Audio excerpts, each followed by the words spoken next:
Good afternoon. I'm going to try something new for those who watch these videos.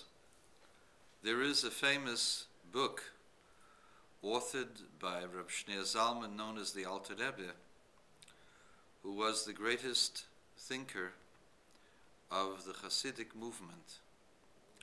And his magnum opus, people call it opus magnum, was the Sefer Tanya.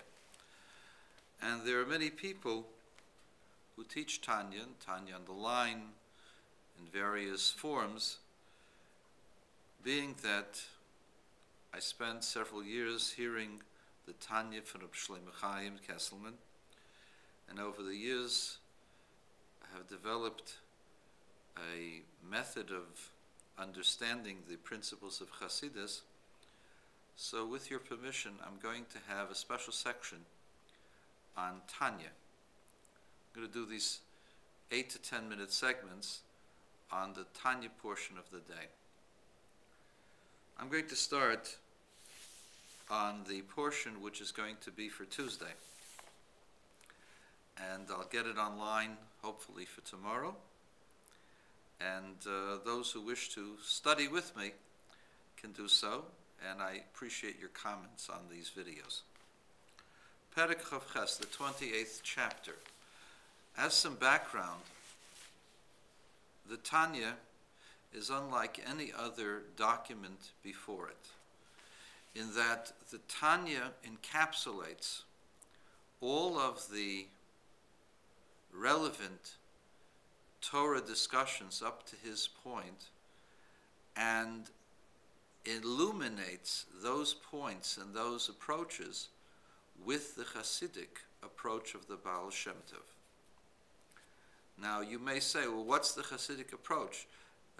Eating kugel and getting shirayim and having some payas and dancing and singing a nigun? Is that what Chassidus is about? The answer is no. Chassidus is the doctrine of God, how God is everything and everything is God. It is the ultimate expression of the Torah, known as the Moar Sheb'Torah, the luminescence of the Torah. People who've never studied Chassidus think that this is quite audacious.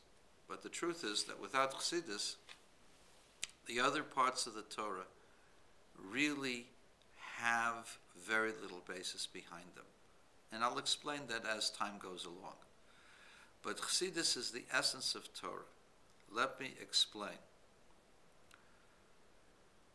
When a person goes ahead and does a mitzvah, and he does a commandment of God, what exactly is he doing?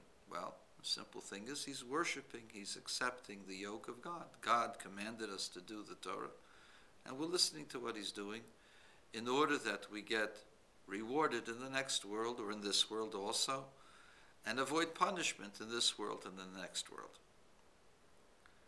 Another perspective of the reason why we study Torah is in order to understand God better, to understand God's wisdom better, and that the mitzvahs and the Torah are meant as lessons to develop yourself so that you can understand the wisdom of the Creator. If you don't follow the rules of the Torah, then you will not be the kind of person whom the wisdom of the Torah will reveal itself to.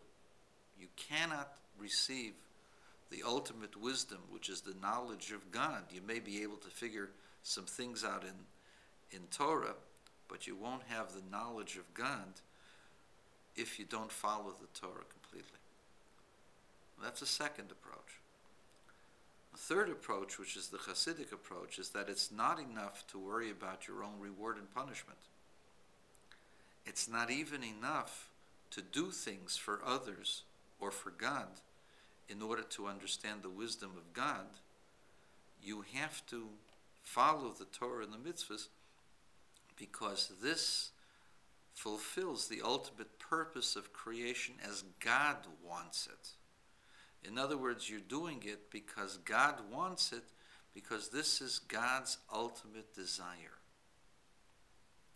And the purpose of the soul coming down to the world is to fulfill this desire. For if the soul was only interested in rewards of Gan Eden, of godliness, or knowledge of God, it could have remained wherever it was. Why does the soul have to descend into the physical world? It already has that intrinsically. The answer is, by doing that, you're fulfilling God's desire. And the soul wants to fulfill God's desire. So you might ask, well, what does the soul benefit by it? The answer is, the soul will then be able to connect to God in a way that it could never do on its own, in a way that it could never do with its own understanding, with its own spirit, because the soul, believe it or not, is an intellect. It's a divine intellect. It understands the divine. Guess what? God is non-intellectual. I don't mean that God doesn't have intelligence, but God is not quantified by understanding. You can't understand something that doesn't follow the rules of logic, something that has no beginning or end, something that has no definition, something that has no imperative. You cannot understand God, and therefore the soul cannot connect to God himself except by divine intervention. How does the soul do that? By performing the desire of God in the world, so God will be manifest in this world, and then the soul, who was the agent to bring this about, that God should be present in the world, will then have connection to God himself, as God is. So the only way to get to God is by being in the physical world and performing God's commandments. And that's the purpose of creation according to Hasidus.